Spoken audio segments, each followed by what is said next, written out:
The first done deal under Ruben Amorim announcement, and here we go very soon. Could Marcus Rashford be leaving United, with United agreeing to a £40 million price tag? But is that too low? Wilcox, Vivell, who has taken over the Ashworth role? What's happening in January?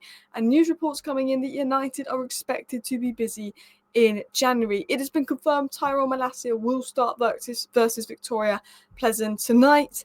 And then we've got updates on Alphonso Davies and a couple of transfer stories. So, hello and welcome back to Alice Talks Football, and welcome back to your 10-minute Manchester United news roundup. Every single morning on the channel, we round up all the daily Manchester United news into a 10-minute video for you guys. And I just want to say a big love to everybody that's been supporting the channel, because we are only 840 subscribers away from the 100k mark, which is absolutely insane. So big love to you all, and let's dive into the content. So it was said Diego Leon will join Manchester United. He will remain in Paraguay until June 2025 and then join United, is what was said by Pepe Torres 17.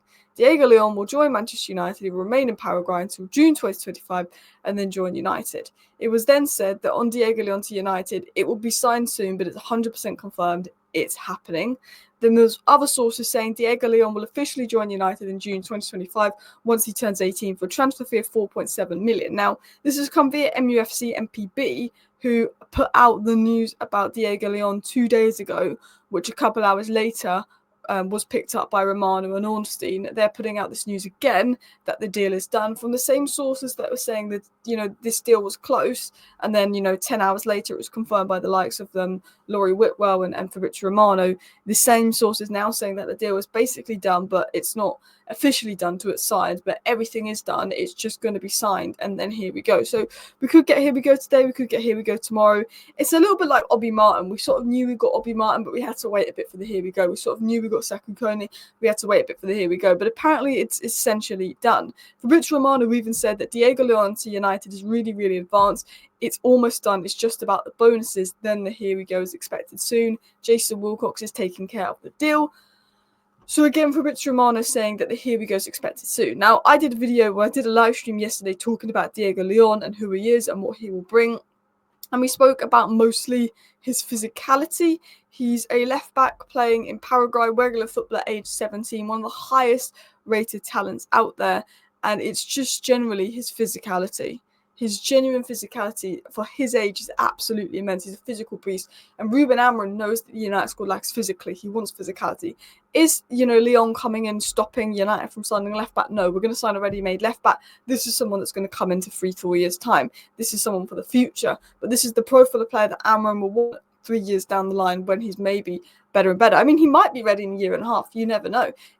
He's not going to be here for at least 6 months. I think he will probably play in the youth next season. He might be ready. He might be starting for us at 19. You never know. He could be starting for us, next season. You never know. But I think he's someone that's coming in for the future. We're going to bring in a ready-made left back.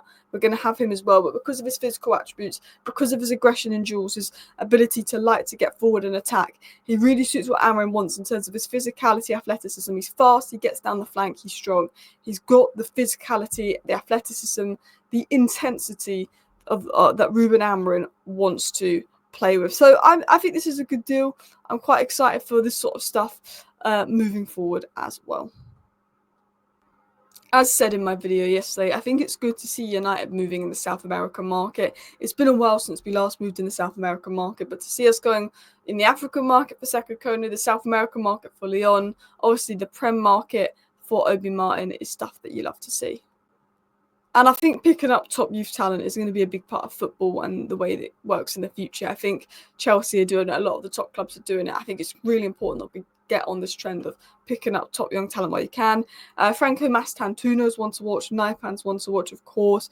We've also been linked to the likes of Dibbling, who'd be a bit more expensive, a bit more experienced, but there's a lot of young talents that United are keeping an eye on. It was said here that Manchester United will consider offers of 40 million for Marcus Rashford, and that Marcus Rashford is one of several Manchester United players available for transfer. I think Marcus Rashford will not be available in January. I think Amorim will want until the end of the season because, well, he scored in every game he started under Ruben Amorim. And, I always get comments saying, Alice, stop defending Rashford, stop defending Rashford. I'm not defending Rashford. If he's crap between now and the end of the season, we will have to sell him because that's 2 crap seasons in a row. But what I'm saying about Marcus Rashford is right now, if we get the environment right and we get the system right, there's a player there that is capable of scoring 30 goals. And I feel that everyone's like, sell Rashford, he's the problem, he's the worst player in this club. He's just the new scapegoat. Marcus Rashford is the new scapegoat in this fan base. It was Maguire, it was McFred, it's now Marcus Rashford. You sell the scapegoat, they go elsewhere, they end up being really good. Then you start going, oh, why did we sell them? Because it's the environment of the club, it's the toxicity at the club that brings players down. And I think that for me, if Marcus Rashford is poor this season and there's a 60 million that comes in the summer with his wages, with him being poor 2 seasons in a row, and maybe for him, it might be better for him to leave United. I look at Marcus Rashford, I think his head isn't fully, I think he's not enjoying his football as much as he did. You know, a lot of the fans don't like him anymore, which I think is sad. You know, I think, if he doesn't have a good end of the season and there's a big bid that comes in and United want to get him with the wage bill and FFP and he's a bit like, you know what, maybe I need a fresh start, sell him. But I generally think between now and the end of the season, Marcus Rashford could pick up in form and score quite a few goals. And I think that he's one of our only attackers that can actually score. Him and Højlund, in my opinion, are our only attackers that actually are able to score goals when given the ball in good areas. And when we're struggling to score goals. So for me, I think he's worth more than 40 million. I think he's worth at least 60 million. Obviously, I know the wages come intact. But I generally think, and people will give me stick for this, and people get annoyed with me for saying this, but if he went into a team that was set up well with the right left centre mid and the right left back around him, and he was profiled correctly and utilised well, I think we'd be like, whoa. Look at McTominay at Napoli being profiled correctly. I want McTominay gone, but I'm just saying. With Rashford, I think if you profiled him correctly, it's a good player there. Continuing on, so what is the new Manchester United footballing structure? Staff have been told that Jason Wilcox will take over Dan Ashworth's role heading into the January transfer window, with Christopher Vivell also expected to take on a more senior role. Amorim on Ashworth's departure said this: the departure of one person doesn't change anything. From day one, I felt great support from the owners, Barada, Wilcox, but also from Dan Ashworth. But as football, sometimes these things happen. The important thing is that we can continue to work together. The path is clear for everyone. Very professional response from Amorim. What we know is that Vivell will be doing a more senior role. There's going to be stuff going on in January. They're preparing for the January transfer window. I feel like under the Glazers, Man United the last couple of years have basically just written off the January window, apart from last minute loan deals if someone gets injured or Ronaldo leaves, like Weghorst and Sabitzer. I feel like the January window's pretty much almost always been written off inside Manchester United, or wrote off. That's probably, is that the word? Wrote off. Whereas I think you can see that Ineos are actively preparing to utilise this January market to bring anyone in if they think it could improve Ruben Amorim's chances of succeeding at Manchester United, which I like to see. I like the ambition there, and Jason Wilcox and Dan Ashworth are getting ready.